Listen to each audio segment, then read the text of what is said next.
Hi guys, welcome to സനി thoughts. അപ്പം നമ്മളിന്ന് മമ്മൂക്കാടെ കളങ്കാവലുണ്ട്. ഒരു മമ്മൂക്കാടെ വമ്പൻ കംബാക്ക് എന്ന ഒറ്റ വാക്കിൽ പറയാവുന്ന ചിത്രമാണ് കളങ്കാവൽ.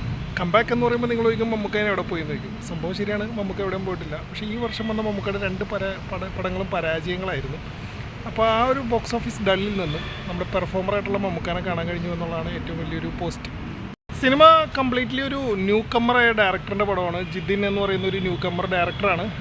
മറ്റൊരു ഐറണി എന്താണെന്ന് വെച്ച് കഴിഞ്ഞാൽ ഇന്ന് തന്നെ റിലീസായ ഇന്ദ്രജിത്തിൻ്റെ ധീരം എന്ന് പറയുന്ന സിനിമയുടെ ഡയറക്ടറും ജിതിനാണ്. ഈ ജിതിനല്ല, മറ്റൊരു ജിതിൻ. അപ്പോൾ അങ്ങനെ രണ്ട് ജിതിന്മാരുടെ ഒരു ഡെബ്യൂട്ടിംഗ് ആയിരുന്നു ഇന്നത്തെ ദിവസം. ധീരത്തിനും കുഴപ്പമില്ലാത്ത റിപ്പോർട്ട് കേട്ടു, കണ്ടിട്ടില്ല. അപ്പോൾ നമുക്ക് കളങ്കാവലിലേക്ക് വരാം. കളങ്കാവലിൽ എടുത്തു പറയേണ്ട ഒരു കാര്യം മമ്മൂക്ക. മാൻ, നിങ്ങൾ വേറെ ലെവലാണ്. ഞാൻ ആ പടം കാണുന്ന സമയത്ത് വിചാരിച്ചൊരു കാര്യം, മമ്മൂക്കയ്ക്ക് ആ റോൾ ചെയ്യേണ്ട കാര്യമുണ്ടോ എന്ന് വെച്ചാൽ ഒരു കാര്യമില്ല. കാരണം ഈഗോ എന്ന് പറയുന്ന ഒരു സാധനം 100% മാറ്റി വെച്ചിട്ടാണ് പുള്ളി ഈ റോൾ ചെയ്തത്. പെർഫോമൻസ് ഉണ്ട്, പറയുമ്പോൾ പെർഫോമൻസ് ഇല്ലേ, അതുകൊണ്ടായിരിക്കും പുള്ളി ചെയ്തതെന്ന് പറഞ്ഞാലും പുള്ളിക്ക് ആ നെഗറ്റീവ് റോൾ ചെയ്യേണ്ട കാര്യമില്ല. ഏറ്റവും നല്ല ഉദാഹരണം ഗരുഡൻ എന്ന് പറയുന്ന ഈ റീസെൻ്റ്ലി വന്ന സിനിമ നമുക്കറിയാം, ഹിറ്റായ സിനിമയാണ്. അതിൽ സുരേഷ് ഗോപി ചെയ്ത റോൾ യഥാർത്ഥത്തിൽ ബിജു മേനോൻ ചെയ്ത റോൾ സുരേഷ് ഗോപിക്ക് ഓഫർ ചെയ്തതെന്ന് കേട്ടിട്ടുണ്ട്. പക്ഷേ സുരേഷ് ഗോപി അത് ചെയ്തില്ല. എന്തുകൊണ്ടാണ്? ഞാൻ നേരത്തെ പറഞ്ഞ ഒരു ഈഗോ അതുള്ളത് കൊണ്ട് തന്നെയാണ്. ഈഗോ എന്നല്ല, ഞാനൊരു സ്റ്റാറല്ലേ എന്ന് വിചാരിച്ചിട്ടാണ്. ഇവിടെ ആ ചിന്തകൾ മാറ്റിയിട്ട് പെർഫോമൻസിന്, സിനിമയ്ക്ക് ഇമ്പോർട്ടൻസ് കൊടുത്ത മമ്മൂക്കയ്ക്ക് ആദ്യത്തെ കയ്യടി.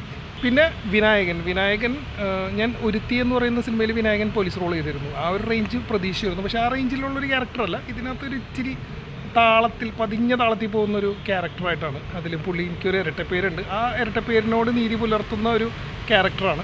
പക്ഷേ പുള്ളി അത്യാവശ്യം നന്നായിട്ട് ചെയ്തിട്ടുണ്ട്. പിന്നെ മമ്മൂക്കയുടെ ഒപ്പം സ്ക്രീൻ ഷെയർ ചെയ്യുന്നതിൻ്റെ ഓൾമോസ്റ്റ് ഈക്വൽ റോൾ പറയുമ്പോൾ ഈ പടത്തിൽ പോസിറ്റീവ് റോളാണ് പുള്ളിക്ക്.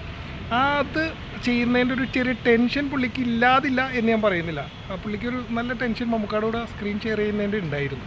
ഈ രണ്ട് കഥാപാത്രങ്ങൾക്കാണ് ആക്ച്വലി സിനിമയിൽ പ്രാധാന്യമുള്ളത്. മറ്റ് കുറേ കഥാപാത്രങ്ങൾ വന്നു പോകുന്നുണ്ട്. രജീഷ വിജയനെ പോലുള്ള നടിമാരൊക്കെ ഉണ്ട്, ഗായത്രി അരുൺ. പക്ഷേ അവർക്കൊന്നും അങ്ങനെ വലിയ കാര്യമായിട്ടൊന്നും ചെയ്യാനില്ല. ശരിക്കും പറഞ്ഞാൽ ഈ രണ്ട് കഥാപാത്രങ്ങളുടെ ഒരു ക്യാറ്റ് ആൻഡ് മൗസ് ഗെയിമിംഗ് ആണ്. അതിൽ തന്നെ മമ്മൂക്കയുടെ ഒരു കഥാപാത്രത്തിൻ്റെ ഒരു ഫുൾ ത്രൂ ഔട്ട് അഴിഞ്ഞാട്ടം എന്ന് പറയുമ്പോൾ ഒരു പക്ക എന്താ പറയുക, നമ്മൾക്ക് ചില സീനെ കാണുമ്പോൾ എന്തൊരു മനുഷ്യനാണ് ഇയാൾ എന്ന് തോന്നുന്ന രീതിയിലുള്ളൊരു സ്വഭാവമുള്ളൊരു ക്യാരക്ടറായിട്ട് തന്നെയാണ് കാണിച്ചിരിക്കുന്നത്. ചില റിയൽ ലൈഫ് ഇൻസിഡൻസ് ഈ സിനിമയ്ക്ക് ഇൻസ്പയർ ആണെന്നും പറയുന്നു. അത് നമുക്ക് അതിനകത്ത് കാണാനും കഴിയും. എക്സാക്ട് ആ ഒരു copy paste real life incident അല്ല, പക്ഷേ ആ ഒരു ഇൻസിഡൻറ്റിൽ നിന്ന് ഇൻസ്പയർ ആയിരിക്കുന്നത് നമുക്ക് കണ്ടാൽ മനസ്സിലാവും. അപ്പോൾ ഇതിലെനിക്ക് പറയാനുള്ളത്, മമ്മൂക്ക എന്ന് പറയുന്ന പെർഫോമറുടെ ഒരു വമ്പൻ കംബാക്കാണ്. തീർച്ചയായിട്ടും നല്ലൊരു തിയേറ്റർ എക്സ്പീരിയൻസ് ആണ്. 2.25 മണിക്കൂറേ സിനിമയുള്ളൂ. സിനിമ തിയേറ്ററിൽ പോയി കാണണം. എല്ലാവരും കാണാനുള്ള സിനിമയുണ്ട്. ഒരിക്കലും ക്യാഷ് ഒന്നും പോവില്ല. ഒരു ക്ലാസ് സൈക്കോ ത്രില്ലർ കാണാൻ വേണ്ടിയിട്ട് തീർച്ചയായിട്ടും ടിക്കറ്റ് എടുക്കുക. ഒരു ഭയങ്കര ത്രില്ലിംഗ് ആയിട്ടുള്ളൊരു പടം പ്രതീക്ഷിക്കരുത്. വളരെ സ്ലോവിലാണ് പോകുന്നത്. പക്ഷേ ആ പോകുന്നത് കാണാൻ തന്നെ ഒരു പ്രത്യേക രസമാണ്. മമ്മൂക്ക, ഞാൻ പറഞ്ഞ പോലെ മമ്മൂക്കയുടെ പടം അതിനകത്ത് കൂടുതലൊന്നും പറയേണ്ട ആവശ്യമില്ല. അത്ര അടിപൊളിയായിട്ട് പുള്ളി ചെയ്തു വെച്ചിട്ടുണ്ട്. ഞാൻ നേരത്തെ പറഞ്ഞ പോലെ മറ്റേ മലയാളത്തിൽ ഒരു സൂപ്പർ താരത്തിനും ഒരു നടനും അവകാശപ്പെടാനില്ലാത്തൊരു ഫിലിമോഗ്രഫി ഇപ്പോൾ പുള്ളിക്ക് റീസെൻറ്റ് ടൈമിൽ ഒരുപാട് വന്ന് കയറിയേക്കണം. അതിൻ്റെ പ്രധാന കാരണം പുള്ളി കൊടുക്കുന്ന ഈ ഡെഡിക്കേഷനാണ്.